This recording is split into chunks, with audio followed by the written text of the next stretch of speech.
The night my husband threw me out of our house, his mother stood behind him with a satisfied smile. Marcus looked at me and said, "My mother was right about you. You only married me for money." I stared at him, barely recognizing the man I had loved for 6 years. "Marcus, you know that's not true." Susan folded her arms. "Then, why are you always interested in his money? His business? His investments?" I almost laughed, because the truth was something neither of them knew. Marcus's business was struggling, and for the last 2 years, I had quietly been helping him keep it alive. But I had never told him. I never wanted credit. I just wanted my husband to succeed. "Marcus," I said softly, "before you make this decision, at least listen to me." He shook his head. "I've listened enough." Susan stepped closer. "You should have never married her." Marcus looked at me. "Pack your things." My heart sank. "You're serious?" "Very." I looked around the living room.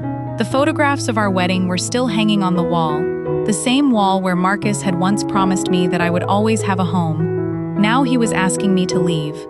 I picked up one suitcase. Susan smiled. "Don't bother taking anything expensive. You didn't earn it." I stopped. Then I looked directly at her. "You're right about one thing." Susan raised an eyebrow. "What?" "I didn't earn your son's money." I paused. "But you have no idea what I earned." Marcus frowned. "What is that supposed to mean?" "Nothing." I walked upstairs. I packed only my clothes, a few personal belongings, and an old laptop. I didn't take the jewelry Marcus had given me. I didn't take anything from his business. And I didn't take revenge that night. I simply walked out. But before I reached the front door, Marcus called after me. "Natalia!" I turned around.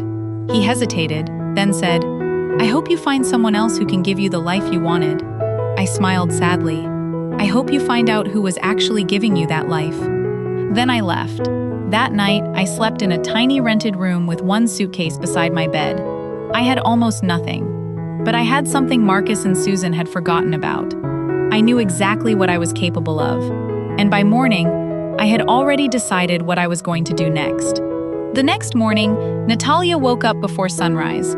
There was no Marcus beside her, no Susan criticizing her, no luxury house, no comfortable life, just a small room, an old laptop, and the savings she had managed to keep in her own account.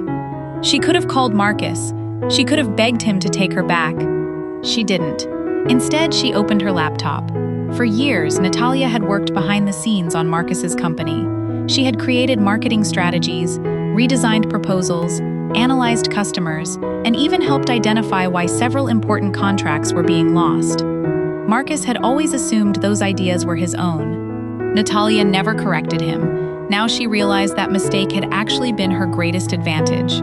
She started a small consulting business.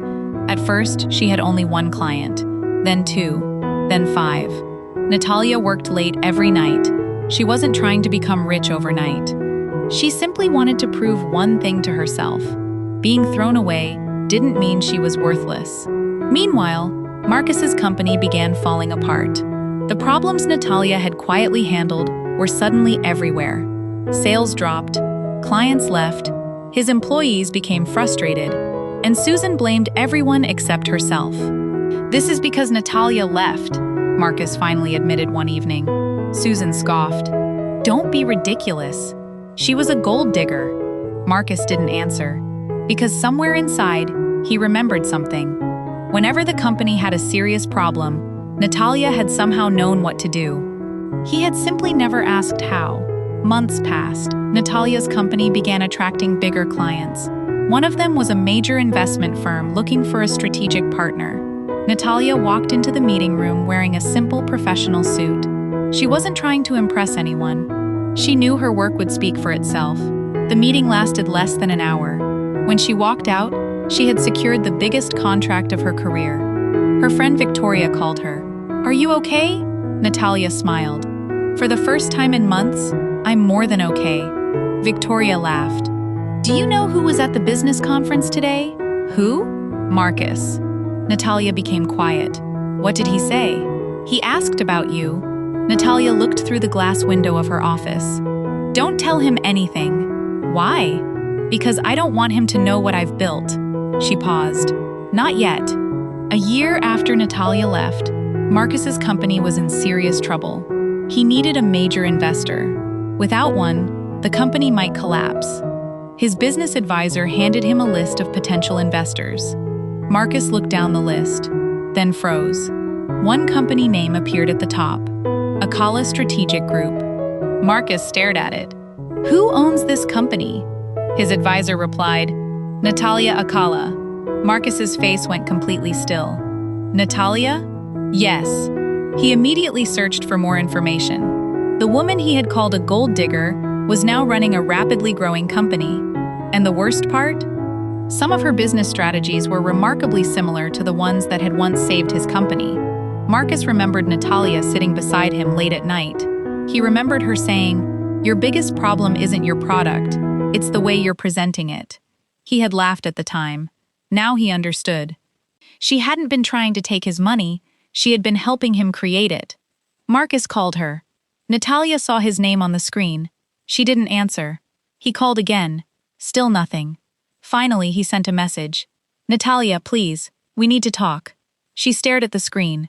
Victoria asked, "Are you going to respond?" Natalia replied, "Yes."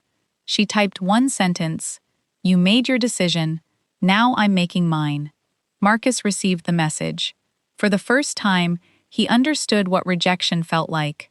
But Susan wasn't ready to accept the truth. When Marcus told her who owned Akala Strategic Group, Susan laughed. "That can't be her." "It is."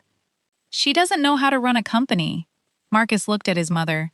"She knew how to run mine." Susan became silent. A week later, Marcus's company received an invitation to a major business conference. Natalia was the keynote speaker. Marcus attended. When Natalia walked onto the stage, the entire room applauded. She spoke confidently about rebuilding after failure. Then she said, "Sometimes losing everything is the moment you finally discover what you were capable of all along." Marcus couldn't look away. Susan, sitting beside him, whispered, "She changed." Marcus shook his head. No. He looked at Natalia. She finally stopped hiding. After the conference, Marcus approached Natalia. "Natalia?" She turned. For a moment, neither spoke. Marcus looked nervous. "I was wrong." Natalia remained calm. "You were. I believed my mother. You chose to believe her." Marcus lowered his eyes. "I know." Susan suddenly appeared behind him. "Natalia, enough with this attitude."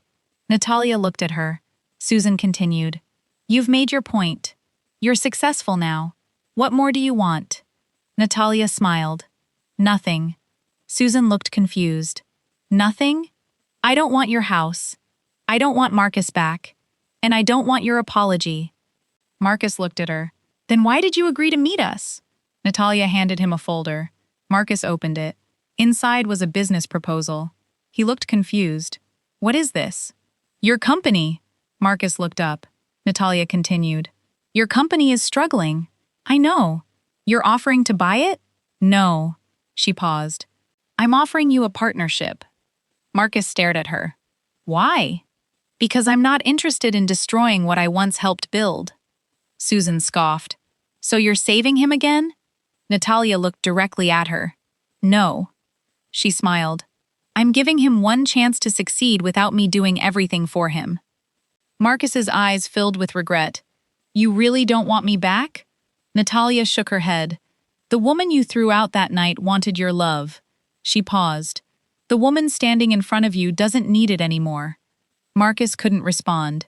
Natalia turned toward the door, then stopped. "Marcus?" He looked up. "The next time someone tells you that a woman is only valuable because of what she can take from you," she smiled, "ask yourself what she gave you that you were too blind to see." Then she walked away. Susan stood silently. Marcus watched Natalia leave. And for the first time, he finally understood the cruelest part of his mistake. He hadn't lost a gold digger. He had lost the woman who had been making his life better while asking for nothing in return. And Natalia? She didn't need revenge anymore. Her success had already delivered it.